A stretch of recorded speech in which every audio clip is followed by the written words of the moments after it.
You're listening to Back Pew Convos. I'm Sean. And I'm Sal. And this is the podcast God wants you to listen to. So if you want to remain in God's will, have a sit down. Grab a beverage of your choice. And have a listen. You're welcome.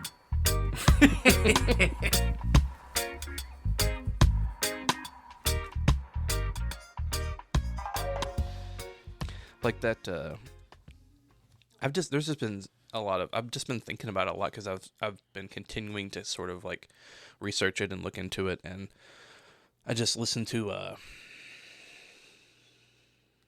finished listening to Preston Sprinkle's book Exiles in Babylon, and man, it's so good.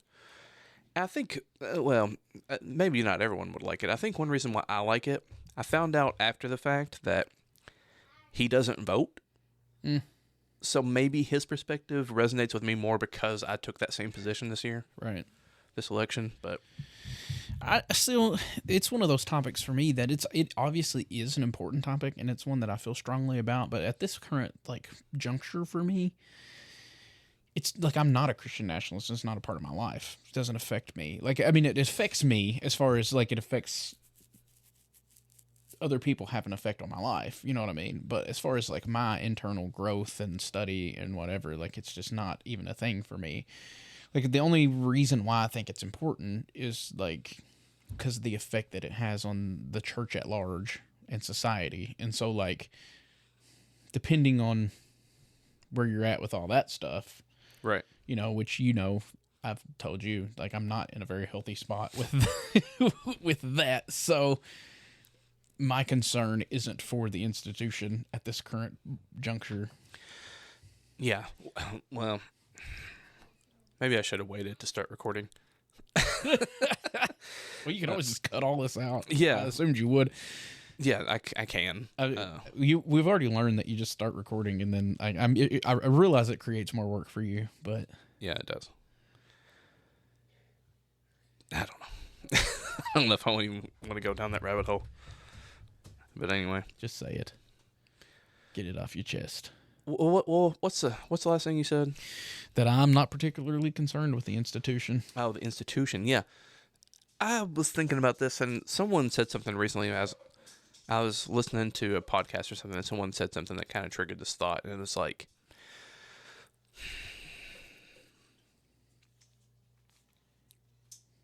I think maybe the disagreements that you and I have on that have to do with the actual language. Because I've heard you talk about it in terms of the church or the body or whatever, the bride, those sort of terminology as the institution. But I think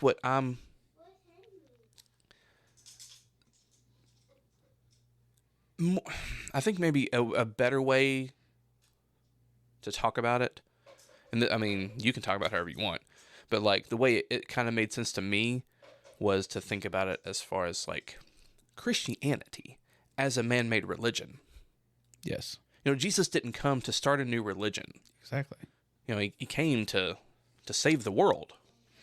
And that's why it is a very difficult thing, and I struggle to get across my thoughts with it, because the ecclesia, the church, is, on one hand, it's just the people, and I deeply care about those people. But I think it's just, to me, I frame it in the exact same ways where we frame Revelation, the beast, as being empire itself. While the church is the ecclesia, it's the people, and those people are people that I deeply care about and I am concerned for. I also think, as a whole, there is an institution there. It is a beast, so to speak.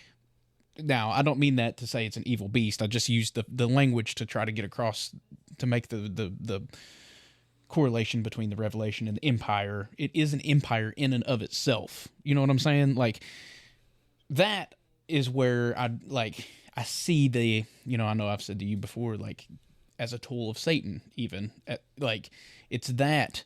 It takes on a life of its own. It has a spirit of its own. It has just like empire. It is an empire, in my eyes, in my opinion, at least today, where I'm at with it today. to where like it's just no different than like even in empire, like countries, like there are people within those countries who are good people, like that I care about, but as an institution, as a whole, as an empire, as a like it's, I don't want to say it's evil, but it's being used to perpetuate, I would argue, evil. I mean, it has. Yeah, like if you just look back, and that's why I think to me, I still think making the distinction between Christianity and the church, Yes. making a distinction between the two, I think helps me conceptualize that better. But like if you, I mean, it doesn't take long to, I mean, any sort of study into the history of the Christian religion, and you can find horrific things that we've done to each other. Well, and in the that's, name of Jesus, and you know. use whatever language around it that you want to. Essentially, what you're saying is the point that I've been trying to make in those conversations. Like, yes, that's exactly what I'm saying. Like, there comes a point when you have to just like look at it and be like, what is this really a good thing? What good is being done, or is it leading us just into more and more suffering and pain? And it's supposed to be leading us out of delusion, and instead we just continue down the path further and further into delusion, being led. But it's so upside down, because you know what I mean? Because it's supposed to be the very place that leads us to Christ. You know? Yeah, well, and that's the thing, though, also, is like the church, Christianity, Christians have done really great things also. You know? Yes, okay, yes. Like, it's not like we've only done evil. We've only done bad things. Like, so many hospitals, like, were started from, like, Christian, like, churches and stuff. And, like, you know, so many churches do have, like, there are good folks, like I mean, our church, I think, is pretty good with, like, doing outreach and stuff like that. I mean, we could be better. Right. Everybody could be better. But, you know, like, I do think that there are goods that have come about from the church also. I don't think it's only been bad. And I don't know, I'm not saying, I don't know if we weighed them out on a scale, you know, which would be more. But, right. But I mean, I definitely feel what you're saying. I don't know that I agree fully with it, but I do feel that. Yeah. And I think that probably there's certain times in the history of the church when people within the church have had the same feeling that we're talking about. Surely. You know, like, I mean, during the Crusades, you know, I know that there were folks standing against that, you know. And I know that there were people during, you know, when slavery was a ginormous part of this country, like, that there were Christians that stood against it. Right. You know, Abe Lincoln was a Christian, actually, a Universalist, actually. But, you know, like, and it was because of his Christian belief, his belief that God created all, that God loves all, and like everyone is created in the image of God is, you know, one of these reasons why he did what he did.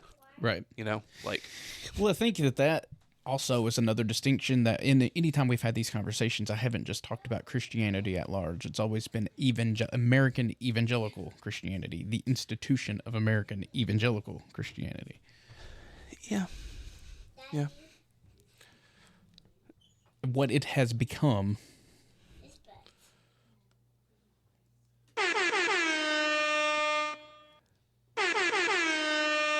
Thanks, buddy. Finny Joe got us some sound effects going. We're off topic. Yeah, for sure. Faux show. This is not even something I've been thinking about recently, so this is what's in on your mind more than mine. Yeah. I've been way more out in left field. Yeah. Yeah. There's some fields that you won't find me following you in. Right. I mean, yeah. We can just leave that at that, I guess, for now. But yeah. Right. Anyway. What are we talking about? You know what? There's some fields I'm not following you in either. I know that. I don't know. I was thinking about that too. How, like, there's certain things that I'm willing to just be like, yeah, I know. Like, you can't, I don't think you can, I mean, this, I don't know. Maybe this is something that, I'm sure this would be something that someone would argue with me about. I'm not, because, like, I think that while logic and reason has to be a part of your belief and, like, your doctrine, what the things that you believe, like how you put everything together, obviously logic and reason plays a factor in that. But there's some things that you just have to, I mean, I really do think that, like, to follow the Orthodox Christian faith, there are certain things that, like, require faith. They don't make sense, you know? So, like, not everything. Right. So there's that battle. I think that's yeah. Oh, yeah. Okay. You know what I mean? Like, so there's that battle. That battle between, like, at what point do I decide to suspend my skepticism, my need for things to make sense logically, and just go on faith? You know what I mean? Yeah. Where is that line? And is that line different depending on the topic? Which is what I found for myself. Yeah. There's certain things where I'm more willing to say I'm okay with the, I want to say illogical, but I guess what I'm really talking about is, like, more supernatural, like, Yeah. things that we can't really explain, you know? Yeah, I mean, I think that it's actually funny enough that we're even talking about this, because I was thinking about it a little bit when I was on my run, because of something. Still not on topic, by the way. No. But it was something that Richard Rohr had kind of brought up, because he had, in, that conversation, that podcast I was listening to today, he mentioned something about, like, Orthodox. He used the word Orthodox. That's why it stood out to me when you said that, because the way that you framed it, I don't want to, like, get it wrong, but you said basically, like, if you're going to maintain a belief in Orthodox Christianity, there comes a point where you just have to. I think I don't care about maintaining orthodoxy. Why no? You know what I mean? Like, Yeah. That's the distinction. Is like and like you. I don't want to speak for you, but it seems to me, like, just from some of the things that you've said to me, that's important to you, Right. and it's not at all important to me. And, like, that's where the distinction lies. You know what I mean? Like, I don't care. Yeah. I want to know the truth, and I care deeply about getting to the truth, but I do not care about being boxed into anybody's box. I don't care how old that box is. I don't care. Like, I want, you know what I'm trying to say? Like, Right. Well, and I guess, so I don't want to be misheard, or I don't want to misspeak. right. Like, I'm not saying that we put God in a box and it's this, because God is bigger than any box you can try and construct. So I'm not saying that. But I guess I am saying that I am more willing, not likely, but more willing, I guess, than you to be okay with remaining inside of the tradition. Yeah. And, like, specifically, like, the creeds. Yeah, I think it's fair. I don't know. disagree. But in saying that, I'm not saying that, like, if I had really good reason to think other than that, like, I wouldn't. You know? I don't know. Well, anyway, I mean, the reason why I said that about Richard Rohr is because he said something like somebody asked him a question, and he was sort of like, "There's some things that I think are worth fighting for. This one doesn't seem that important to me, and it would be, if you want to maintain orthodoxy, then you would have to go outside the bounds of this." And like I don't really, like it was sort of one of those things. I can't even remember the question. I think it had something to do with Mary, like it was one of those old Catholic things, like was Mary sinless or something like that, and he was just sort of like. His answer was, it was a really, really kind way of kind of saying, I don't care. Like, but it was sort of like he wanted to frame it from a perspective of like, he thinks there are some things that are worth pushing back on, worth fighting for, worth defending, even if that means stepping outside the bounds of orthodoxy to fight for. But this wasn't to him one of those things. So he was just like, but he said, kind of framed it in that terms of like, in order to maintain orthodoxy, you would have to fall within this, and like. I think that's actually kind of what I'm trying to say also. Yeah. Which is like, if it's because one thing you said there was that there are certain things worth stepping outside of the bounds of orthodoxy, right? To fight against or whatever, to speak against, right? Like there's no doctrine of hell built into the creeds, right? But if there was, I think that the eternal conscious torment view of hell, I think, distorts the image of God to the point where if that was part of the creeds, I just wouldn't be orthodox. Right. You know what I mean? I'm not saying that there aren't any things that I would say, but to me, it's anything that distorts the character and nature of God. And to me, there are certain things like within the creeds or whatever, or within the tradition that like don't make sense to me, but I don't see how they distort the image of God in any way. Like, they're not things to me that is worth like pushing back against personally. Right. And those are things that can be disagreed on and debated whether they're worth pushing back against or not.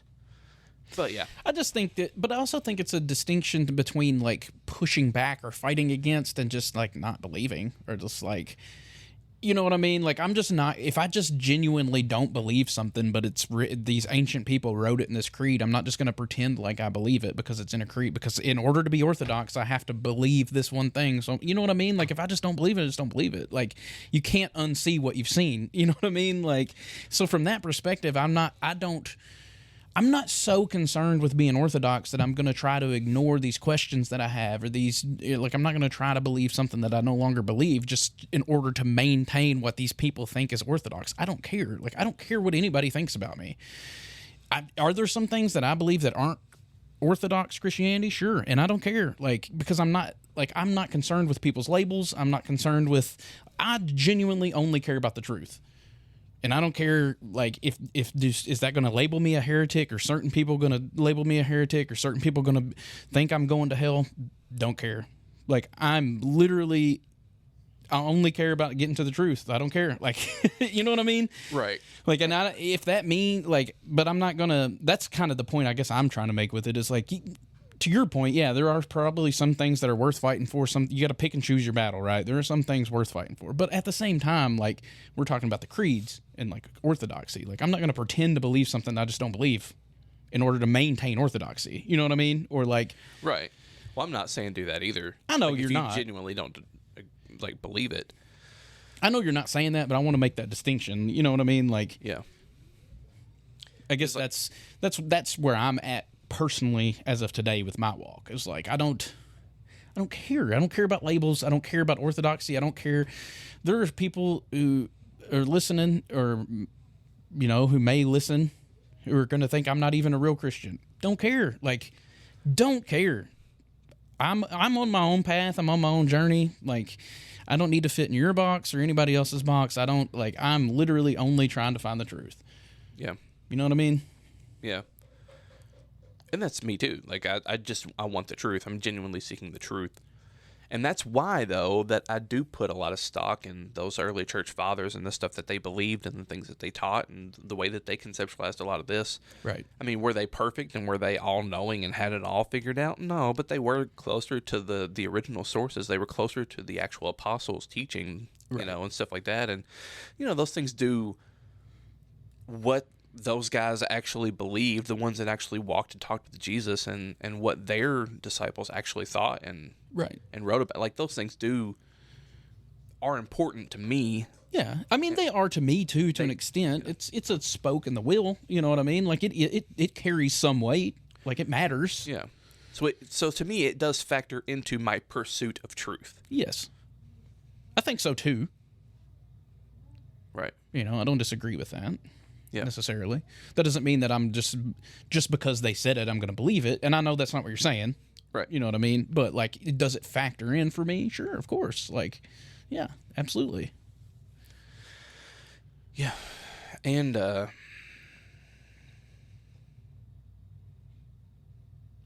I don't know. Had a thought and lost it. I've been doing that a lot lately. I don't know what's wrong with me. It's probably called old age. But I feel like for me recently I've been more, it's kind of funny. I've kind of made like a full circle because where I'm at now as of today is kind of where I was before. Like after I had deconstructed and I'd kind of reached like a similar place to where I'm at now. But then as I, like started becoming more active in church, I noticed that I had become more churchy, I guess, like more evangelical in my thought, more Orthodox Christian, And yeah, just lately I quit caring about that. I don't care. Not that. I guess what I mean is when I say I don't care is what I was saying earlier. I don't care about whether I just only care about the truth, and I don't care if it fits. I don't care if the people at church think I'm a lunatic or whatever. You know what I mean? Like, I don't care about being labeled. I don't care. Like, I literally am just after the truth. And, like, right. I'm still studying, of course I'm in, so I'm in at Global Grace, so I'm reading stuff and studying Christian literature all the time. But, yeah, like, I am reading Ram Dass and listening to him and various different traditions. You know what I mean? Which is exactly where I was before. I mean, I've just kind of come full circle with some of it, I guess. Come back around to where I was previously. Yeah. It is an interesting thing for a couple Protestants like ourselves to even be talking about orthodoxy, right? True. Very true. But that is what people will say, right? Like, people will, like, there's like all these heresy hunters within Protestantism, and it's like, what even is a heresy? Is it like your church's statement of faith? Right. Like the church that you attend? Is that like what's the standard we're going by? Like, if we're Protestants, like, do you mean the Nicene Creed? Well, why do you care what the Nicene Creed says if you're a Protestant? You know what I mean? Yeah, like, absolutely. Like that, all of that stuff gets really weird for me whenever Protestants like ourselves start talking about maintaining orthodoxy and stuff like that. It's kind of like, because I thought we were just reading the Bible and trying to figure out what it says based off that. That's what I thought Protestantism was. Sola Scriptura, right? So, I don't know. Yeah, it is. You're right. It's a funny thing. And has not a lot to do with our topic. I mean, kind of. It has a little bit to it do with does have a everything that we're little talking bit. about, but Yeah. Yeah. Oh, dadgum. We've been going for 23 minutes. And the topic that we're talking about, what's probably the title of this episode, hasn't come up one time. So this is Advent. dun dun dun dun dun dun dun dun. That's your Advent song? Yeah. Okay. Advent. So yeah, we're gonna. Which is also kind of funny for a couple of, I don't want to say Protestants, because some of the Protestant denominations are into the whole Advent thing. But for me and you, just like we talked about last year with our whole Advent Extraordinaire episode, we didn't grow up with it one bit. Yeah. No background in Advent. Didn't even know it was a thing until a few years ago. No, I thought Advent was simply just those little calendars where you open up a door every day and get a chocolate out of it, or that's what I thought Advent was. Yeah. Yeah. Or the church calendar. I didn't even know that was a thing. Oh yeah, with the liturgy and all that. No, me either. the lectionary, the liturgy, but even just like the actual church calendar that like on the church calendar, like the day that we're releasing this is the first day of Advent. Right. You know, and this is Advent is this season that runs through, and it's different for Eastern Orthodox. I didn't realize that. Yep.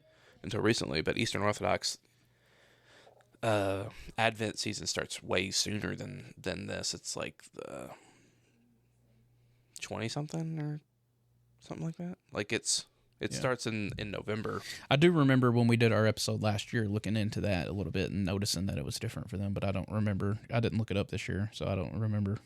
Yeah, the Advent season runs longer for the Eastern Orthodox.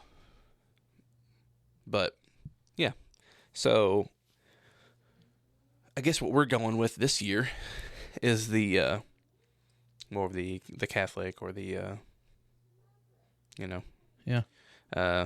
Methodist. I guess. I don't know. I've never been to a Catholic church, I think I've said that before. Have you? Only for like a wedding. I've never even been to a wedding. Yeah. I don't want to, if there's any Catholics listening, I don't want to. I have a funny story. Okay. About going to this Catholic wedding.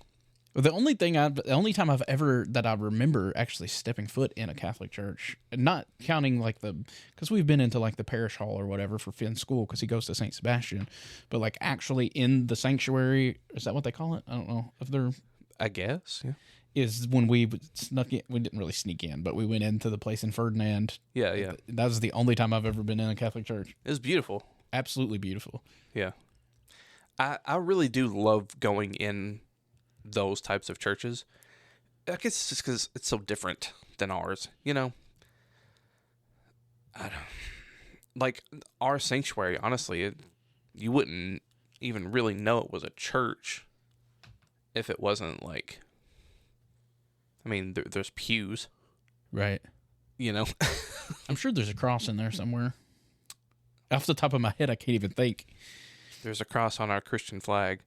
I was going to say, I was actually not, the thought crossed my mind to say it, and then I was like, probably should check that before it comes out of my mouth, but I was going to mention the American flag, but. Yeah, we have a Christian flag right next to an American flag, and I think they recently added back the Israeli flag to the platform also. I didn't even notice, pay attention. Which is, I noticed. I find that to be strange, but. I noticed. Which I guess could be its own topic in and of itself, actually. Not flags. I mean, the whole Israel thing. I find super weird, but anyway, yeah, that's not. I digress. That is not the topic, but it is something I'm very interested to talk about at some point. But yeah, we got we got a Christian flag on the thing. There's a cross in the back. I don't think there's a cross on the sanctuary. In the sanctuary, though, I know there's like a wooden cross thing hanging up in the back, but I don't think that there's one actually in the sanctuary. So again, I don't know that you would even know that that's what we do there. True. Just if you just like walked in blindfolded into that room, I guess maybe you would possibly, but there's no mistaking it when you go to a Catholic church was what got this right. Like the art that it's such a more like it's just a different experience, right? Because our worship music is very different and more lively or whatever. Like that's all of our artistic expression, right, is all driven into our music and our worship. Whereas with like Catholic, like stuff like that, there's like and even like Eastern Orthodox, like you have like the incense. So there's like it is sensory, right? But it's different. Yeah. Like with ours, it's all worship music driven. For them, you have the smells of the incense, you have the the stained glass windows with the artwork and the icons and different things like that. It's a visual experience in that way. Right. It's just different. Yeah, it is. And I appreciate it, I guess, just because it's so different. Yeah, I appreciate the differences in it for sure. I do have some, I don't know, I have some conflicting feelings about it and thoughts about it just because of what little I know about it, just from the outside looking in. Some of the ornateness of it looks. But like, I guess the understanding and the conception that I have of Jesus as being this like lowly, homeless, hanging out with the poor and the destitute, and then like we go into these ornate buildings that are decked out with gold and all this, like there's so much money there. It just, to me, it's such a, while I appreciate the beauty of it all, I also have that conflicting, like this all this money that's going into this could be used for so much more. You know what I mean? Like there's, which again is also not the topic, but right. Especially just because I don't have a position on it. Like the whole point, the reason that I'm saying that is because I have a conflict with it, because I 100% agree with everything that you're saying. At the same time, I have this other like part of me that's just like, it's One thing that I do, something else that I really do love about it is that, man, not everyone could read the Bible, the scriptures. Whenever the church first started, you know? Right. Like, that's why, like, these letters and stuff to the churches that, like, Paul and different ones would write, they were meant to be read out loud. Well, why is that? It's because not everyone in the crowd can read, you know? Right. I mean, aside from, like, trying to save. You know, I don't even think that we talked about this in our Revelation episode, but, like, in Scott McKnight's book, Revelation for the Rest of Us, he kind of proposes or lays out that the Revelation was written to be acted out, not just to be read, but to literally be acted out. Like, these are I think I've heard that before. Yeah. I don't know. That's an interesting thought, too. But. Well, I think, I'm pretty sure I've heard that with, like, other books, too. Like the genre itself. Like, that genre is meant to be. Well, even with, out. It's not necessarily the same, but kind of the same, the Prosopopoeia of Romans. How it's supposed to be sort of read as like a conversation between two distinct and opposing voices. Like, that's not just being read, but like, in a sense, acted out. Right. You know? Right. The inflection of your voice and all those things need to change as you're reading it. Right. And that gets completely lost on us because we just read it.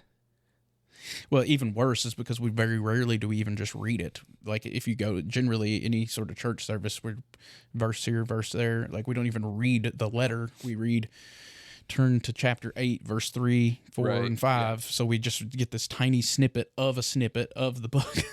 Yeah. And again, that's not even critiquing the church, because you have so much time. Like, you can't just sit down and read the entire book of Romans. You know what I mean? Like, right. Well, and like what I was going to say earlier about the early church and not everyone being able to read is like a lot the art that came out of that time period. A lot of the artistic expressions, these icons, these different things, it was so important because so many people couldn't read. It was like spreading the gospel through art, through imagery. Right. You know? Yeah. So like having that be part of your congregation, I think it's beautiful. But part of it is because I like that tradition. That's a tradition that I recognize in the early church, that in those traditions, like the Catholic and Eastern Orthodox and different ones, like they've carried that on to today. Right. And I appreciate that. You're also kind of an artsy guy. I am, a little bit. So it kind of makes sense that would resonate with you. Yeah. But hey, Advent, right? Advent. No word. Part of me thinks I should cut all this out, but I actually think it's been a good... It's been in no way related to Advent, but yes, it's been a good conversation. Yeah. So yeah, Advent. This is week 1 of Advent, which the theme is... hope. Which, even in that, isn't there... Depending on your denomination or stream, the weeks are even different, right? But we're going with hope. Yeah, and even like the themes are different in, like you said, in multiple different traditions, but we're basically, what we're going to do is we're going to talk about hope today. peace, joy, and love. That's the order that we're going to go in. We plan to release an episode every Sunday from now until Advent, until Christ Christmas. Mass. Yeah. So, I don't know. I thought about even extending it out and doing Epiphany, Yeah, sure. but I'm down, bro. which that's something I don't know if we want to go there or not, because that'll just probably lead us even more off track again. But what I discovered in looking through all this about Epiphany, you remember me telling you about that? Nope. I'm sure as soon as you start to tell me, I'll be like, oh yeah, okay, I do remember. But off the top of my head, no. I don't even know what Epiphany is. Well, Epiphany on the church calendar, it is January 6th. Yeah. Oh yeah. See, now I know. It's celebrated on January 6th, and it's also called Three Kings Day. Right. Yes. Okay. So the day of Epiphany is a day that we set aside in the church calendar as a way to remember the three kings, right? According to the story, the tradition, the ones that came and bowed down to the King of Kings. Right. You know, the Gold, frankincense, and myrrh. they brought gold, frankincense, myrrh. They brought all the stuff. They gave him gifts, and they in one sense, they laid their crowns down before the King of Kings. And then relating that to the day of it just definitely is ironic, to say the least. Yeah. just the irony of the events that happened on January 6th with the, insurrection Right. is interesting. But we probably don't need to get too. We'll save that for that episode. Yeah. Anyway, But today's hope. today we're talking about hope. Which is, I think it's funny because when we kind of laid out what we were going to talk about we just wrapped up our 3-week series on eschatology. We did the rapture, we did Revelation, and then we rounded it out with the second coming. And then we had already decided that we were going to go from that. We were going to do the timing of it kind of lined up right to where we were going to go into Advent. And at the time we decided, I don't know if maybe you knew this as you were doing it, or as we came up with the ideas, but I didn't realize it until we got into actually studying for it or thinking about doing this. But like, Advent starts with the theme of hope, which essentially the whole eschatology episode, like if you were to, or the whole eschatology series, like if you was to sum up the theme of eschatology, it would be hope. Yeah. So it just naturally kind of flows from what we have been talking about over the last 3 weeks into this. And it's just kind of ironic how that lined up. Like I said, maybe you knew that hand off beforehand, but I thought that it would be good yeah. to put them together in that way. But yeah, everything has been sort of tying in together. So it's kind of cool that we're going from, which I don't know. I mean, that's why I'm curious to see how this conversation goes, because I know that you messaged me a couple of days ago and you were like, man, you're really excited about Advent. And I wasn't really sure where I was going to go with it, because like I've already been talking about hope. You know what I mean? So, and that's sort of it's just going to be a continuation of that conversation from, in one aspect. But of course there are certain things like specific to Advent that I know that we'll want to talk about, but yeah. Well, I guess sorry. Oh, I was just going to say maybe we should just kind of define some terms. Sure, yeah. Like Advent.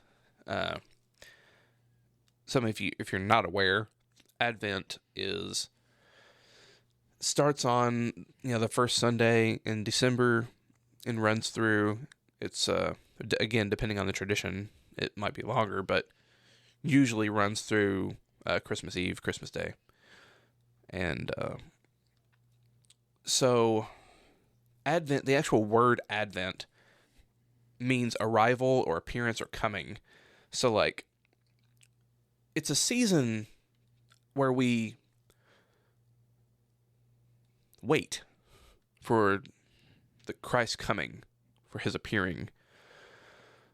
It's a time for us to celebrate, as we celebrate Christ's birth on Christmas Day, Advent leading up to that is the sort of like a season of reflection on the process of waiting for that. It's a season when it's very ironic because Christmas is usually a time whenever we're so go, go, go, go, go, like nonstop. Yep. Like, and it's a time whenever we tend to, I find myself being more impatient. Yep. This time of year. You got long lines in the stores and traffic gets crazy and Yeah, if you're trying to drive on Frederica Street right now, it's a nightmare. yeah. And so you got all these things, but you're waiting, right? In all those examples I just gave, this is a process of waiting, and our patience wears thin. But like, I think that's the exact opposite of what we're supposed to be doing in this season. I think that we're supposed to be, yes, we are waiting, and sometimes it's hard to remain patient in the waiting. But I do think that like we ought to, as best we can, we ought to slow down during this season, and like Be here now. right, Be yeah. present. Be in the moment. Yeah. We, and we ought to take this time, I think, to like, this is something that I'm thinking about myself this season, is like trying to put myself in the shoes of the Israelite people as they were waiting for the coming Messiah. Like, man, they had a hard way to go, being enslaved, being taken captive, taken to Multiple times. multiple times, It's bad enough when it happens once, but to happen over and over again. I mean, we have, from the very beginning, we have the promise made to Eve is that from her would come one who would crush the head of the snake, right? So, like, we have a prophecy of the coming Messiah, the one who would make everything right, the one who would defeat the lie, the one who would defeat the father of lies from the very beginning. Right. And it's a long it's a long process. It's a cycle. You're right. Like the prophecies, there's going to be one that's going to break the cycle, because it was a cycle. Like there was the Exodus, the enslavement in Egypt to freedom, and then an exile again to freedom, and then an enslavement again. Like it's just a circle all the way around. They're waiting for someone who's going to come and break this cycle, or is it ever going to be broke? Right? Yeah. And so we get I think the privilege of sort of reflecting on that. And like, one thing that I want to try to do this season, like, again, is just try to put myself in their shoes and feel what they felt, like being, because we don't, and it's hard for us to do because we're so blessed, you could say, or privileged is another word you could put it. Like, Right. like it's hard for us to put ourselves in that mindset, but like, It's just things looked pretty hopeless for them, right. I mean, it was sort of this. We just had Thanksgiving, right? Today's Saturday, so Thanksgiving was on Thursday, and that was where my mind was when I was out on my run on Thursday. It was sort of like being, having a spirit of gratitude, right? Being thankful and like really being present in the moment and counting, like meditating on like everything that I had to be grateful for, but at the same time not losing sight of or focus on those who aren't in the situation that I am. You know what I mean? Like but I need to let those feelings of gratitude, right? Let my gratitude manifest into blessings for those that are less fortunate. Like, it's not just I'm so grateful for all these things that have come to me. It's all about me, you know what I mean? But like, because I have been blessed, I want to bless others the way that I've been blessed. Like, just let it flow out of me to, so it's sort of that dualism of being on one hand grateful and always constantly, cognizant of everything that I have to be grateful for, but at the same time, on the other hand, not ever forgetting those who don't have what I have, right? Being like, right. Yeah. So in that manner, like, to your point, trying to like put your, let your mind frame be like the Israelites, or like those, it doesn't even have to be the Israelites. I mean, that's what it's applicable to Advent, but like just those that are less fortunate, you know what I mean? Like those who are going through what feels like hell right now. Yeah. Right. And standing in solidarity with them. Me and you might not personally be experiencing anything close to what the Israelites were feeling back then, but there are people in the world today, this very moment, that are. Yeah. You know what I mean? Like right now, there's a horrific thing happening in Gaza, you know, and then that's not, I'm not picking and choosing sides or, whatever. I'm just talking about from a strictly a human perspective. People are dying. Like, you know what I mean? Like people are going through hell right there on all sides. Yeah. So there are people alive at this very minute who are going through that. So we don't even, while we can put our mind frame in the ancient Israelites, like there's still people even to this day that we can empathize with, that are still going through the same anticipation. Yeah. There's still that same anticipation of when is this going to be over? When is this going to be made right? Who is anyone going to come and break the cycle that we're in? How long, O Lord? Exactly. So many of the Psalms, how long, O Lord? And that's, I guess, what I'm trying to say, like, not just the Israelites, but like anyone who's in what seems to be a hopeless situation right at the moment. I want to stand in solidarity with those folks because that's what Jesus does. He's with those folks. Right. Which I think leads us into something that I think is cool about the hope theme of Advent. And it's what I noticed, because you had sent me like the lectionary readings for Advent or whatever, which I don't even have them in front of me, but I looked them over, and read them. And I thought the one thing that stood out to me that I thought was interesting was it seemed like the readings went through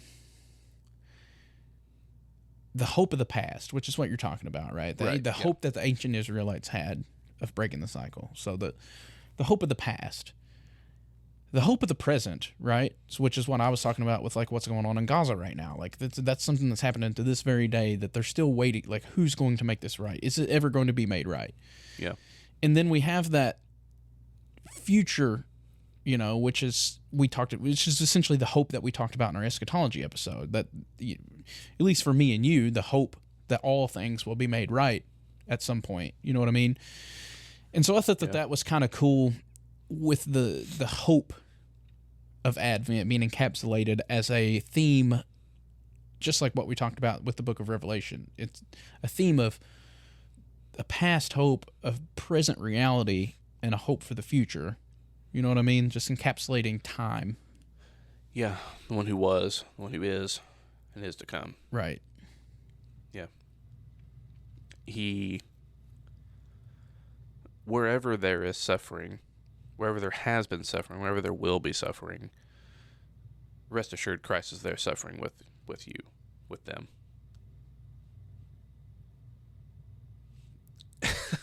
I don't know. I'm trying to think of what I want to say here. Because sometimes we don't even realize that we're the ones bringing the suffering. Right. But so Christ takes sides, right? In one sense, Like if you make a dividing line, if you put a dividing line there, Right. and you say, and you're othering these people and bringing suffering on these people because they're on that side of the line, rest assured, Jesus is on the other side of that line, Right. standing in solidarity with those that you're othering. But he also loves you. Right. Well, He's on- it's the distinction that you made. He didn't put that line there. You did. Right. Yeah. So I guess that's kind of like sort of where my mind's been at with some of this, is like, wherever there is suffering, wherever there seems to be hopelessness, whether it's in the present or the past or in the future, like,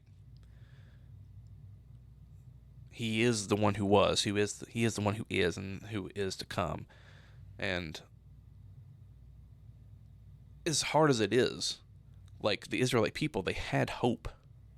Even in those situations, that doesn't mean that there wasn't lament. You know, again, with the Psalms, how long, O Lord? Right. Like, letting God, some of the Lamentations and some of the Psalms are letting God have it. Like, they're angry, you know? But they're also filled with hope. Like, It's really just the theme of all the prophets that we talked about this a lot when we went through and did the read through last year of, some of the prophets get heavy, man. Yeah. A lot of destruction, a lot of wrath, a lot of blood, lots of anger, heavy stuff. But they always end with this theme of hope and restoration. You know what I mean? Right. Like, as heavy as it gets, there's always that underlying theme of the hope for restoration. I mean, honestly, you could, if there was, well, I don't know.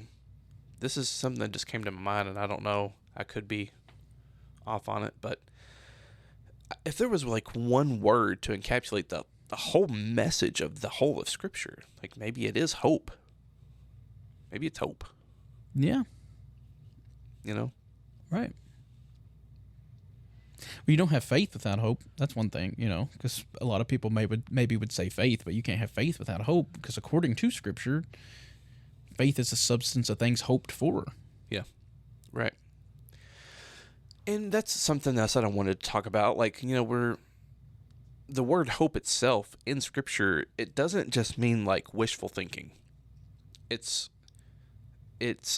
But like, that's one problem that with like our translations, right? The English translations, like, there's just,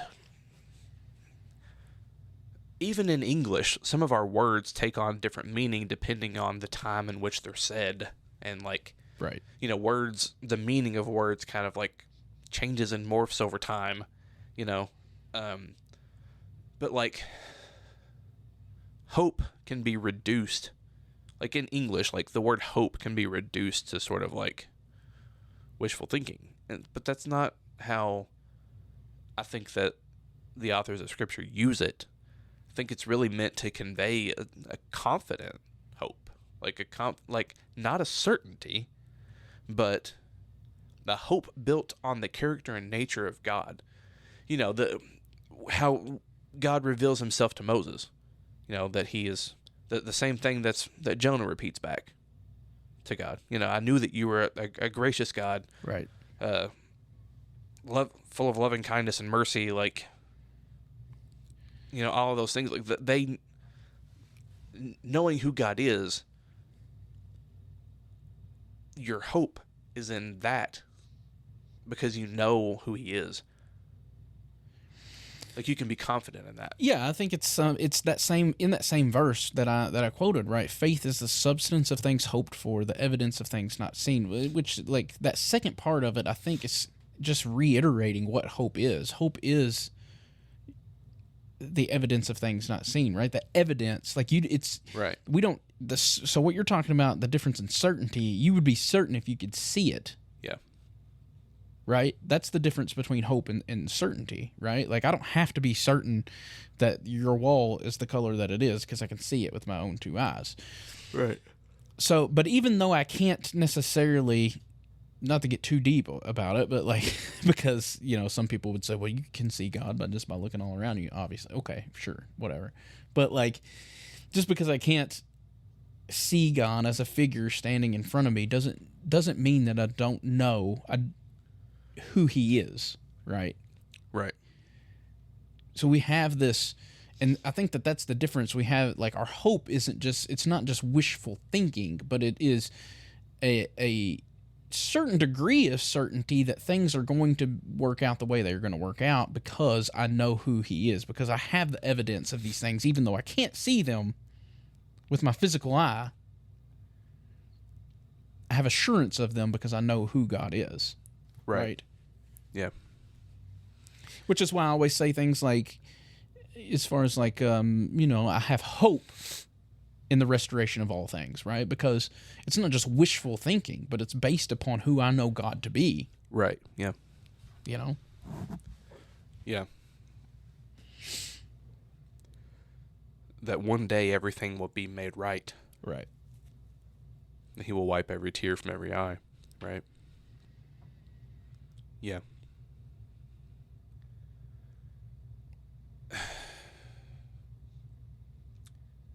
Trying to think of where we want to go next. I mean, I have some scriptures that I kind of wanted to read.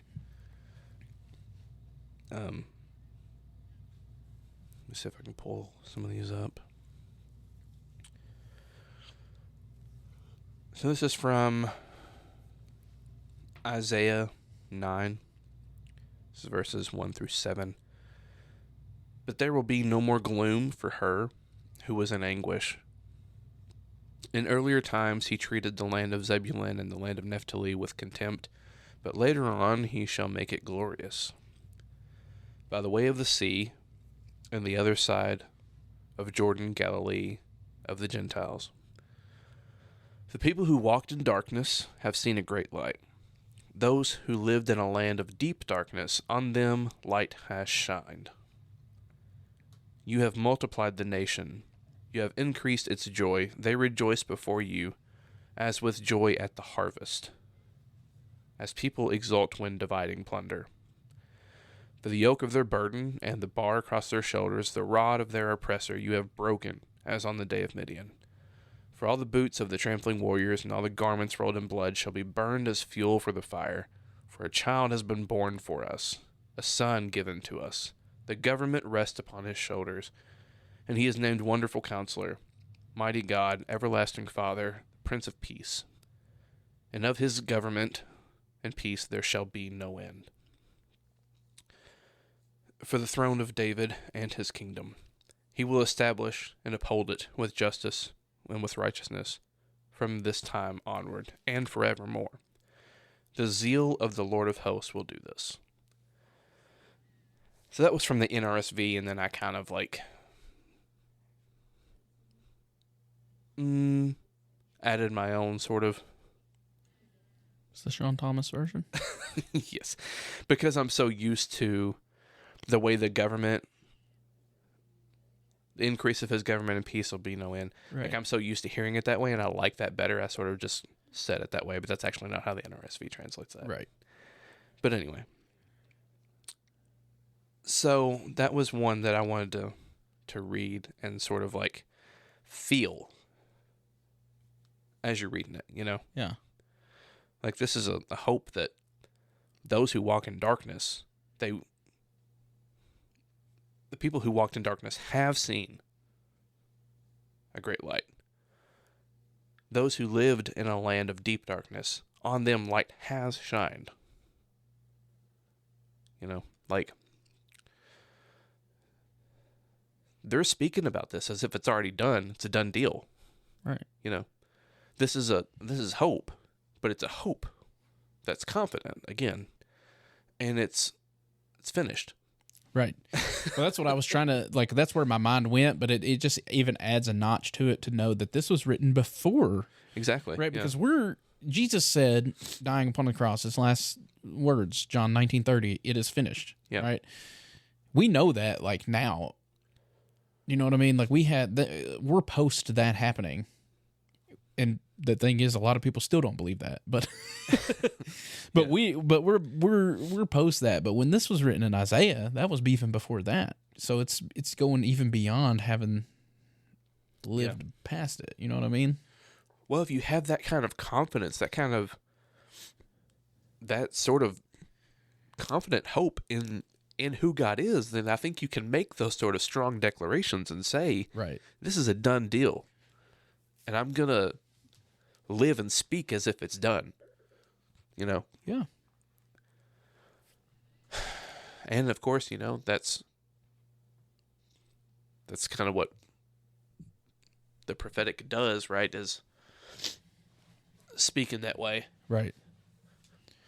And that's really the same kind of theme that I've been kind of focused on here lately with, which again, it was just because, well, I don't want to say it was just because, but it was partially due to just the class that I was in, and the essay that I was writing was based around that one verse, John 19:30, it is finished. So that's where my mind has been a lot, and just kind of living life from the perspective of the lens of it is finished. Like that's what our hope is in. It's finished. Yeah. It is finished. He said it. Do you believe it? Yeah. And I mean, I hate to oversimplify things, but that's kind of it, right? That's it. It's finished. Yeah. Yeah. I don't really know. I've got a lot more scriptures I want to read. But yeah, I kind of feel like we're just going to be repeating ourselves over and over again on this. Yeah, I mean, at least from my perspective, that is where the hope of it all lies. It is finished. Yeah, I don't know. Like, I'm gonna just keep saying that over and over again. Yeah. I just think, but it is easy for us to. This is what I think is unique about Advent on that, is that even though we know that, and it's easy for me to say it is finished at this point in time, because like I'm not really going through anything deep and dark. Yeah. You know what I mean? Like I'm not in the place that the Israelites were in. They're in that 400-year intertestament period. You know what I mean? Like, right. Yeah. Like I'm not in that dark place of exile right now. I'm not in that place of Roman occupation, spiritually speaking. So like it's easy for me to say that, but those times come. And that's what Advent's about, is about maintaining that hope. Yeah. In the darkest times. In the midst of the darkness, yeah. Having the confidence and the boldness to speak the way Isaiah speaks here in the midst of darkness, to say that the people who did walk in darkness have already seen a great light. Speaking about it as if it is finished and it is done in the midst of what seems to be a whole heck of a lot of undoneness. Right. It's just almost making me like the people listening to this aren't even going to understand, but just for me and you, it's kind of funny to hear what we're saying now based on what we were talking about at the Mexican restaurant about just speaking out those things. Like that's the way that you just phrased it, was the way we speak these things in the midst of darkness. You know what I mean? Like just verbalizing that there is power in that. There is. Yeah, I agree. So let's speak some more. I'm going to read some more of the scripture here. This is a short one. This is from Lamentations 3:21 through 24. But this I call to mind, and therefore I have hope. The steadfast love of the Lord never ceases. His mercies never come to an end. They are new every morning. Great is your faithfulness. The Lord is my portion, says my soul. Therefore I will hope in him. Great is your faithfulness to me. Yeah. Exactly. And that's why they don't ask me to speak to sing at church. Yeah. This is another good one. I want to read this one. This is from Romans 8, Romans 8:18 through 25. For I consider that the sufferings of this present time are not worthy to be compared with the glory that is to be revealed to us. For the anxious longing of the creation waits eagerly for the revealing of the sons of God. For the creation was subjected to futility, not willingly, but because of him who subjected it, in hope that the creation itself also will be set free from its slavery to corruption, into the freedom of the glory of the children of God. For we know that the whole creation groans and suffers the pains of childbirth together until now. And not only this, but also we ourselves, having the first fruits of the Spirit, even we ourselves groan within ourselves, waiting eagerly for our adoption as sons, the redemption of our body. For in hope we have been saved. But hope that is seen is not hope. For who hopes for what he already sees? But if we hope for what we do not see, with perseverance we wait eagerly for it. And that's just all that's really good. In my mind, when I was reading this one, my mind went some different places with it, which is like, it says that creation was subjected to futility, not willingly, but because of the one who subjected it, in hope. Which is just an interesting way to think about it. Yeah. Like,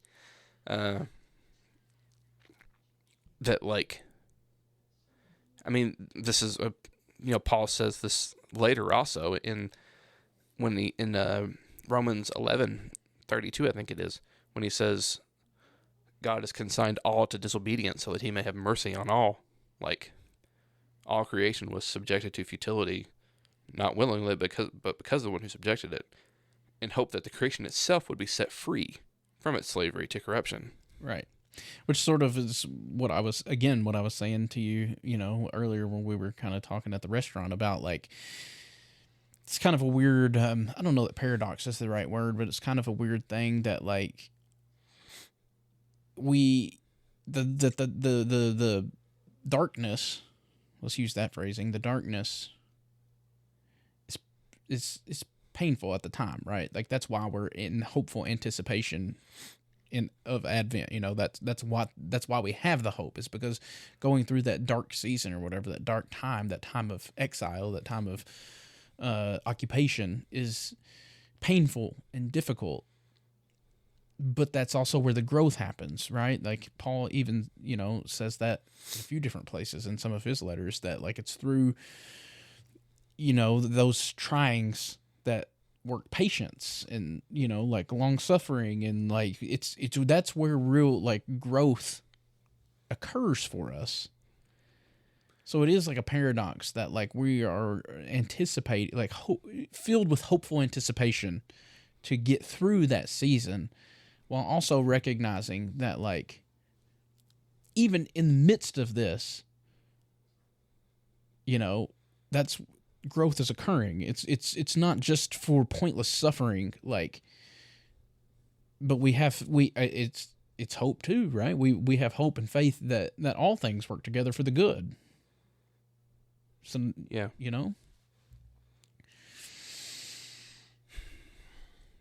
Yeah. He likens it to the pain of childbirth. Right. Like something new life is being brought to bear. Right. It's and we can't even speak on it because, we're a couple of dudes, but right. Like, it's like a pain that we can't even fathom. Yeah. But it's through that unfathomable pain comes inexpressible joy. Yeah. It can't come about any other way. It's an experience that you can't have any other way. Yeah. Right. But the end result is an inexpressible joy that that can't be replaced with anything else. Yeah. That reminds me, I can't remember where it's at. Where it talks about inexpressible joy, like the gospel, basically. The result of the gospel being inexpressible joy. Where's that at? Do you know what I'm talking about? Yeah, but I don't know where it's at. You know better than to ask me that question. Well, anyway, I might try and look it up. But yeah, that's just where my mind goes with the whole, as you were reading there, consigned to all, to disobedience so that he can have mercy upon all. It's like unnecessary. Doesn't mean it's enjoyable. Right. But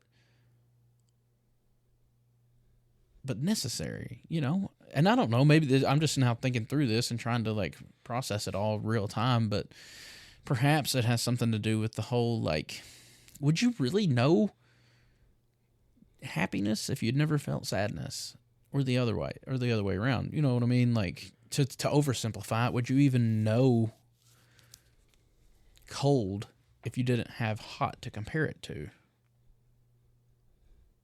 In a sense, I don't know. Yeah. Maybe. Yeah, that's something I've thought about before, and I don't really know what I think about that. Right. Yeah, I mean, I'm like I said, I'm just trying to think through it real time, so it was just a thought that popped in my head. Yeah. So, yeah, this is actually really good, and I'm just going to read until I feel like maybe I don't want to read anymore. Right on. Right on. This is from 1 Peter 1, and I say that because there's some stuff right here at the beginning that I think is good and kind of speaks to our current moment, I think. So yeah, this is 1 Peter 1. Peter, an apostle of Jesus Christ, to those who reside as aliens, scattered throughout Pontus, Galatia, Cappadocia, Asia, and Bithynia? I haven't read that one very much. Who are chosen according to the foreknowledge of God the Father by the sanctifying work of the Spirit to obey Jesus Christ and be sprinkled with his blood. May grace and peace be yours in the fullest measure. Grace and peace be yours in the fullest measure. Blessed be the God and Father of our Lord Jesus Christ, who according to his great mercy has caused us to be born again to a living hope through the resurrection of Jesus Christ from the dead, to obtain an inheritance which is imperishable and undefiled and will not fade away, reserved in heaven for you, who are protected by the power of God through faith for a salvation ready to be revealed in the last time. In this you greatly rejoice, even though now, for a little while, if necessary, you have been distressed by various trials, so that the proof of your faith, being more precious than gold, which is perishable, even though tested by fire, may be found to result in praise and glory and honor at the revelation of Jesus Christ. And though you have not seen him, you love him. And though you do not see him now, but believe in him, you greatly rejoice with joy inexpressible and full of glory, obtaining as the outcome of your faith the salvation of your souls.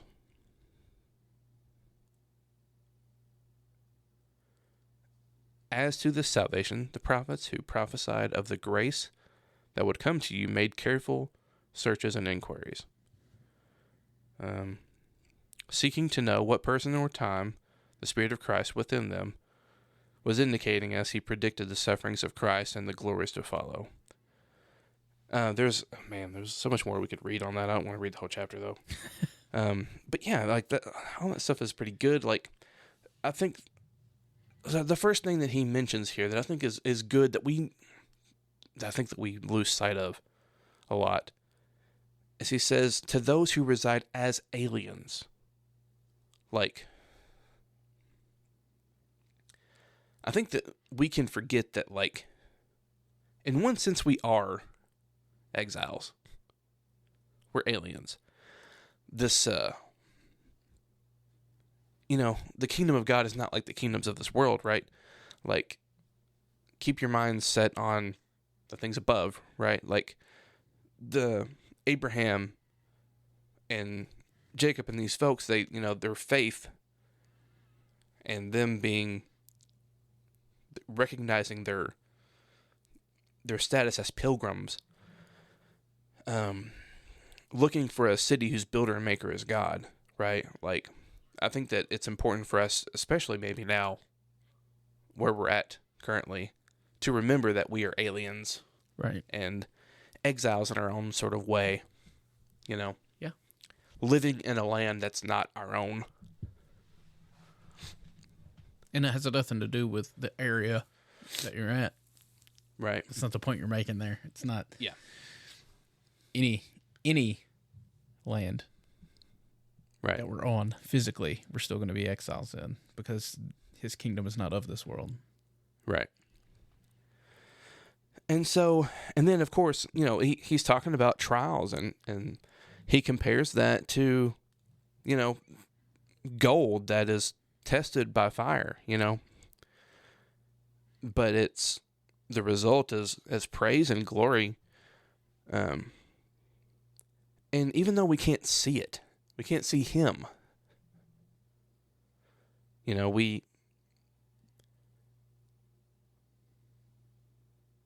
we rejoice with joy unspeakable, even though we can't see it, Which is hope. Right. It's all built on hope, that confident hope,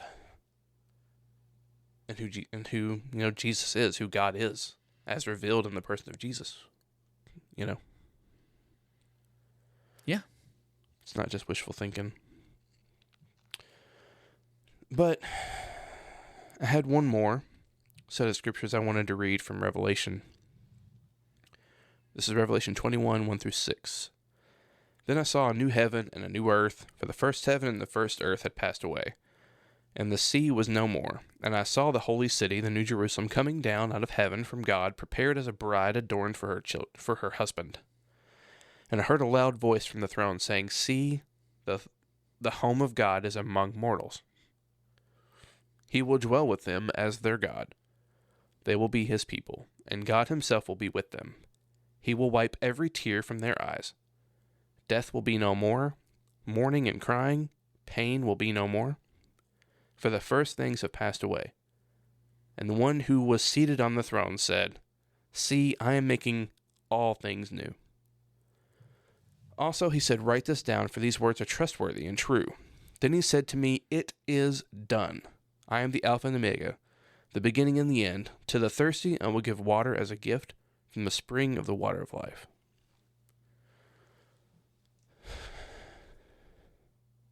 I mean, that's my hope. New heavens, new earth. That's already finished because it is done. Right. And ultimately, it's, yeah, I mean, it can be summed up, I think, at least for me and my, that all things are made right. Like, I think you've already said that once, but like, how, who, what, when, where, how, why? Some of those questions, well, you're left up to just hope. Yeah. You know what I mean? Like, right.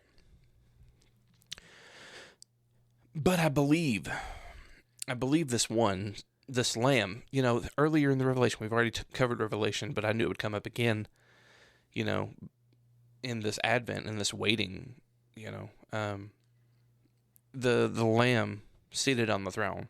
It's the lamb. The angel tells John to look and see if the lion of the tribe of Judah has conquered. But whenever he obeys that command, when he does what the angel tells him to do, and he actually looks, what he sees is a slaughtered lamb. right.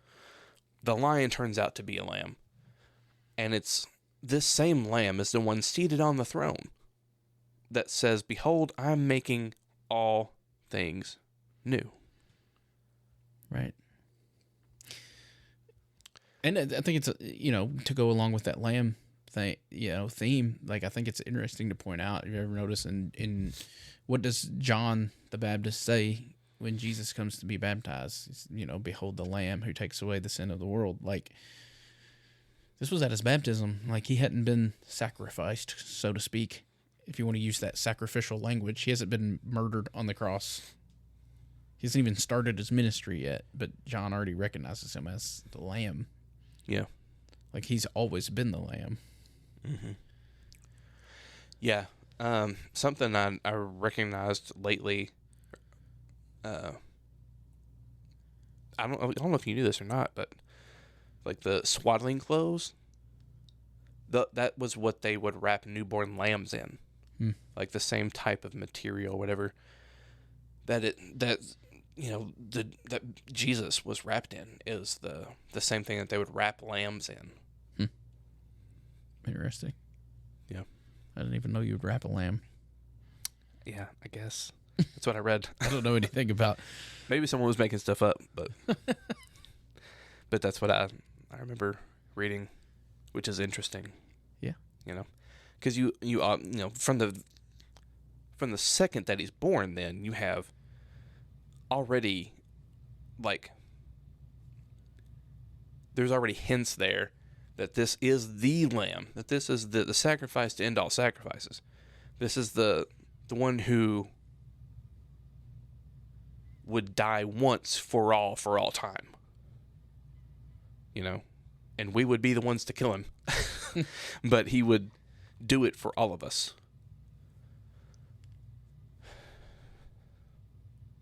Yeah, man. There's so much we could talk about in this season, and I don't know how much more is going to come up, like, just thinking about the way he was born, man. And it was all upside down, The whole thing, always. That's the more I study and the more I read, that's the one theme that just keeps entrenching itself deeper and deeper and deeper within me. It's like how upside down everything is. It's like the way of God is just so upside down compared to like the way we see things and understand things. It's insane. Yeah, he wasn't born in a palace. He wasn't born and wrapped in like he wasn't like wrapped in some clothing or like some sort of like well, I don't know what I'm I have things going through my head that I don't know that I want to say.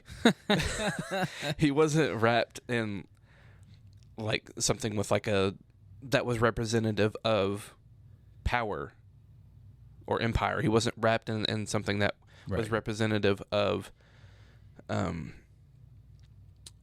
lion-esque control and power and domination. He's wrapped in the things that you would wrap a newborn lamb in. He was born like in a cave. He was born like we're animals. We're just chilling, Well, and also, why was he born there? Because there wasn't even room. Right. Other people had already occupied that space. Yeah. That was perhaps meant for him to occupy. But even if it wasn't meant for him to occupy, like, there wasn't room for him. Yeah. Because other people were occupying that space. So even if it was meant for him or not meant for him, there was no place for him to go. Like, yeah. So instead, out with the peasants and the animals. Yeah. And that's what, depending on how you think about it, that's how God chose to do this. Like let those people have the inn, like, it's okay. I don't have to be born in a nice place. I don't have to be, it's always about the other. Even from the very beginning of his birth, it was all about the other. Like, it's cool. Right. I'll be born out here next to a pile of horse crap or whatever. Like, doo-doo. Like, it's okay. But let them have it. The point being, isn't that so just contrary to the way that we visualize power? Yeah. If we visualize power from the perspective of empire, essentially, but like everything that we think about like a powerful person or like an influential person, like, right, we think about their birth is going to be this grand thing and they're going to be, and not born next to a pile of doo-doo, but next to a pile of money. You know what I mean? Like, it's all about money and power and wealth and fame, and like, even when we don't realize it, like, because I'm not saying that those are things that you might be somebody who's like, no, that stuff doesn't mean anything to me. But no, really think about the people that you, like, in your mind, you hold up and think, well, that's a powerful person. That's an influential person. Like, look at, and I'm not speaking for anybody, but just the people in in the United States of America right now that are viewed as influential and powerful people. You're talking about people like Elon Musk or, even Trump. Like, these are people who are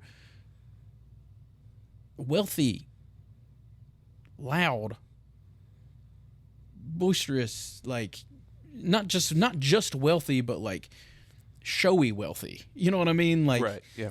And I'm not just picking on those people. I'm just using those as archetypes because those are kind of like the people in the headlines right now. But you could apply that to just any number of people who are Oprah Winfrey or like, you know what I mean? Like literally anybody that has a voice who's seen in our modern day society as powerful and influential and, lead a leader of society or whatever. Like it's the exact opposite. Yeah. Of Christ as this lowly, humble, born in a stable, Yeah. Yeah.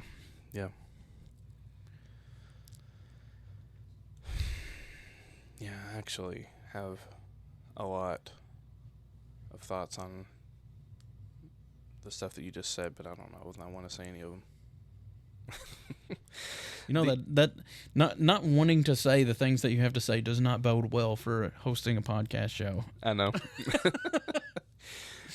But it's just, it's so upside down. And that theme continues throughout his entire life. He was a refugee. Yeah. Why is he in the place that he's in the first place? Why wasn't he born in his homeland? He was fleeing. They were fleeing this evil king, who, Herod sent out the decree, to kill all the was it all the males under 2 years old? Is that what it was? Yeah, that's what it says. So they fled to Egypt to escape that decree. This is a Palestinian Jew who was a refugee and chooses to be born in this lowly state, stays in that lowly position his entire life, and the only time he gets any sort of like notoriety is whenever people think that he's something he's not. It seems like, from my perspective, that whenever the people are welcoming him into the city of Jerusalem with the palm trees, this was something you would do for royalty. This is something you would do for the king. Right. Hosanna, Hosanna. But he rides in not on a war horse. Right. But on the donkey of peace. Yeah. Yeah, and to your point, that seems to be when they turn on him, right? That's when they choose, no, give us Barabbas. Yeah. Yeah. Right? Like, once we figure, oh, no, he's not coming to free us, to lead this rebellion against the Roman occupation. This isn't the guy we've been waiting for. Mm-hmm. So then they turn their back on him. No, give us Barabbas. We want Barabbas. And something that's interesting that I recognized recently, I think it's in Luke's account of this. If you read on after the people welcome him in with the palm branches and everything, it says that he tells a certain group of people, I can't remember who he's talking to, but I think can't remember if he's addressing that crowd or not, but he says something to the extent of, you don't know the things that make for peace. He's talking about the city of Jerusalem, I'm pretty sure. Let me see if I can find that, actually, because that's worth bringing up. I know it's in Luke's gospel, but I can't remember. Is that where he says something to the effect of how often I've wept for you? Yeah, that's in some other. It's so true, though. We still don't know what brings peace. We're still trying to bring peace about by the sword, right? I mean, that's the whole argument. We've got to, I guess I don't even mean that to get political, but it could get real political real quick, especially with the, talk about, that's the argument around, the whole gun control thing, right? Yeah. We got to maintain the peace. We've got to be able to protect ourselves. Yeah. Yeah, so this is there's stuff I could say about that, but I'm just going to move on. So this is the triumphal entry, right?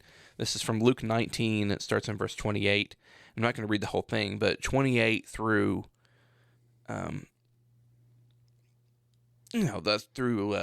38 basically is the old triumphal entry. Verse 39 says, "Some of the Pharisees in the crowd said to him, 'Teacher, rebuke your disciples.' But Jesus answered, 'I tell you, if these become silent, the stones will cry out.'" And then verse 41, it says, "When he approached Jerusalem, he saw the city and wept over it, saying, 'If you had known in this day, even you, the things which make for peace, but now they have been hidden from your eyes. For the days will come upon you when your enemies will throw up a barricade against you, and surround you and hem you in on every side, and they will level you to the ground and your children within you, and they will not leave in you one stone upon another, because you did not recognize the time of your visitation.'" It's just so. It's just, I don't want to get us just distracted and like get us away from the point that you're trying to make. But to me, it's so insane to me how we miss that. Like how to me, it's so obviously what he's saying there about the destruction of Jerusalem in AD 70, and it's so clear as day, and we just miss it. Yeah, with the whole theme of it being, you're choosing Barabbas, like you're choosing the sword. But if you live by the sword, you die by the sword. Like you're making your choice to try to overthrow this occupation and empire through retribution against your enemy. Yeah. But you don't know the things about peace, but like we're still doing it. We're still doing it. Yeah. You don't know the things that make for real peace. The peace that I will give to you. That's not the peace that the world gives. And again, this is said directly after the triumphal entry. So Jesus is just being welcomed into Jerusalem. Why is he saying this as he enters the city? It's because they're welcoming him in as a king, but like as a warrior king, and it's this very welcome that spurs, I think, this thought, this declaration that's like, man, I know what you guys think this is, and it's not that. And because you don't recognize it, this is gonna happen. You guys are gonna choose Barabbas. You guys are gonna choose that way, that path. You guys are gonna choose the broad way that's going to lead to your destruction. And he wept over the city. He says this somewhere else. "Jerusalem, Jerusalem, how often I've wanted to gather you together like a hen gathers her chicks, but you were unwilling." And you can feel Jesus' heart in those moments, like looking over the city and thinking, man, there's nothing. Like, you guys are not getting it.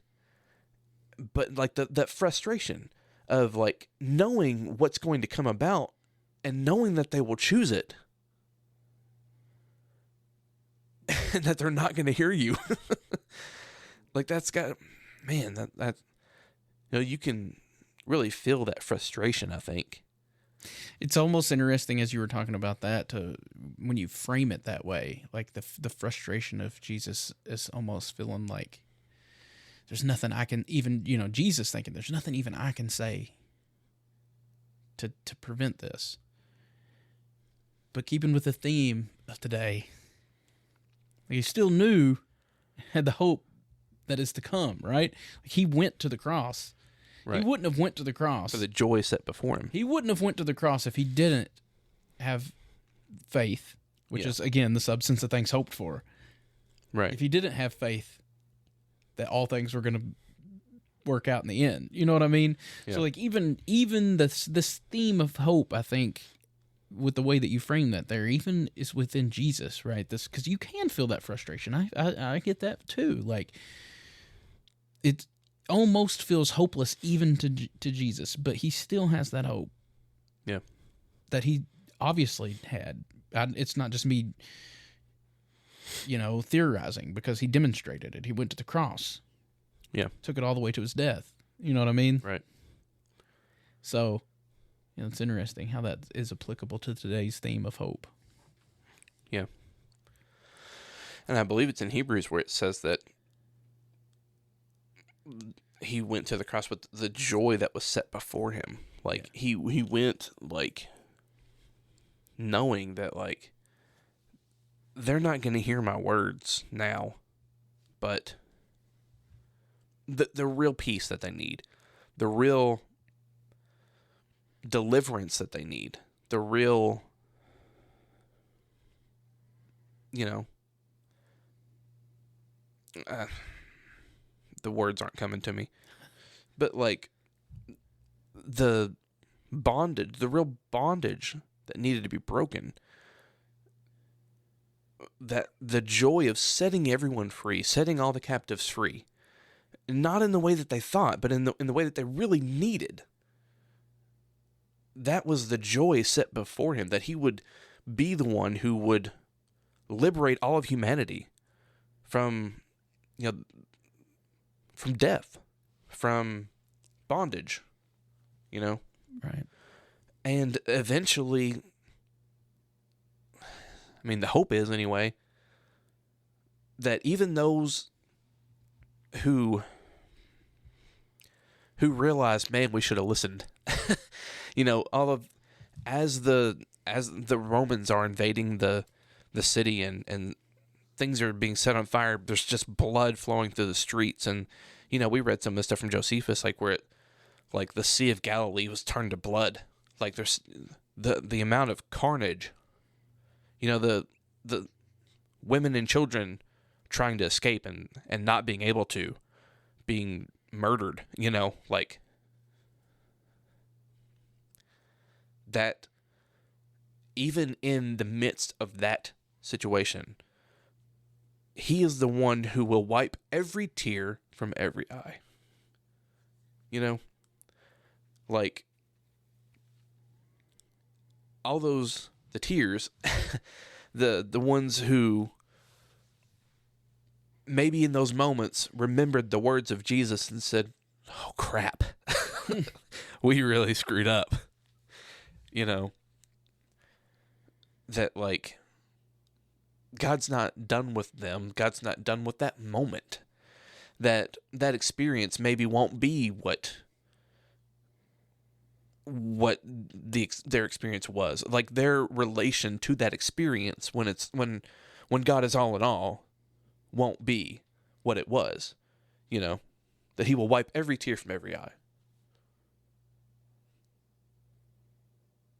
You know, and that would bring, I would think that would bring Jesus a lot of joy. Right. Going to the cross, knowing that like that one day he would be that God will be all in all. Be everything in everyone. Including those dark moments. But, you know, I don't know. Yeah. Yeah, I was just hung up. I was a little bit hung up on, because it just really resonated with me. It kind of like it broke my heart all over again for Jesus dying on the cross in the wake of everything that we just had read about the peace and not knowing what brings peace, and the people choosing Barabbas instead, and like him going to the cross knowing that they still didn't get it, and how like for so long in my life, like I viewed these, what we would maybe perceive as moral failures, as missing it, and like nailing Jesus to the cross all over again every time we said a bad word or whatever. But like when you like really understand that it's choosing the way of the lion instead of the lamb that we miss it. That's how we actually continually crucify Christ. That like, and here we are 2,000 years later, we're still doing it. Like we still don't get it. Yeah. Like that just kind of breaks my heart. But also, just today's the day of hope, and I don't want to leave us on a bad note. So right. We can't end hopeless. So that's kind of but that is the hope, I guess, is that eventually, you know, I mean, we were talking about that like earlier, that it's for, 400 years between the Old Testament and the New Testament, right? That's longer than the United States has existed as a country. Like, that's a long freaking time. Yeah. So even when it's this, it feels like, from that perspective, when I frame it the way that I had just framed it, it feels like we're never going to get there. Yeah. I mean, that's even some of the language, like, not necessarily on this podcast, but some of the private conversations that me and you have had, I've had felt very hopeless in some of the, like, you know, we're never going to get there. We're never going to see it. We're as far away, if not further away today than we were the day he was nailed to a cross. Like, we're never going to get there. But yet, that's what Advent's all about, is maintaining that hope that no matter how dark it seems, I just know that it's going to work out, you know? Yeah. Yeah. And until then, you know, we stand in solidarity with the Israelites and with all those for whom, you know, the cry of their heart is, "Come, Lord, come." Yeah.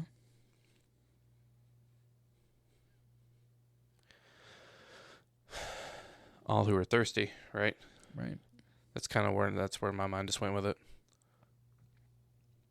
Like, you know, the New Jerusalem, new heavens, new earth. There's a tree there for the healing of the nations, and the Spirit and the bride say, "Come, wash your robes, drink from the waters of life." You know, Jesus said, "If you drink from the water that I will give you, you'll never thirst again." So for those of us who it's hard for us to have hope right now. Maybe there's some folks out there that are feeling that hopelessness. Like, come to the waters. Like,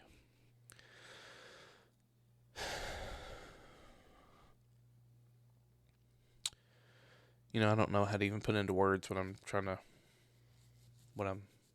feeling, I guess. Which that's been happening to me a lot lately. Feeling stuff and not knowing how to put it into words. Right. But yeah. Usually I try to put it to words and then I fail, and then I'm even more frustrated because it would have been better just to keep my mouth shut and not even try to put it to words. So. Yeah. Well, I guess what I'm trying to say is, like, our hope isn't, again, going back to what we said again, it's not, this isn't like empty words. This isn't wishful thinking. You know, our hope is in Jesus. Our hope is in the finished work. So come, you know, all who are thirsty. If you feel hopeless, if you feel, you know, Jesus is that spring of, if you need refreshment, if you need revitalization, if you need energy to remain hopeful in this season, you know, go to the one who is the way, the truth, the life, the one who is that spring of living water, you know, who offers that water, and it, you know, you never thirst again.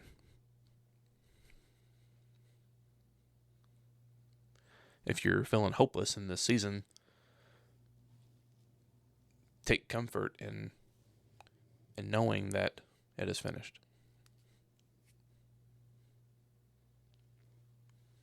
Boom. It is finished.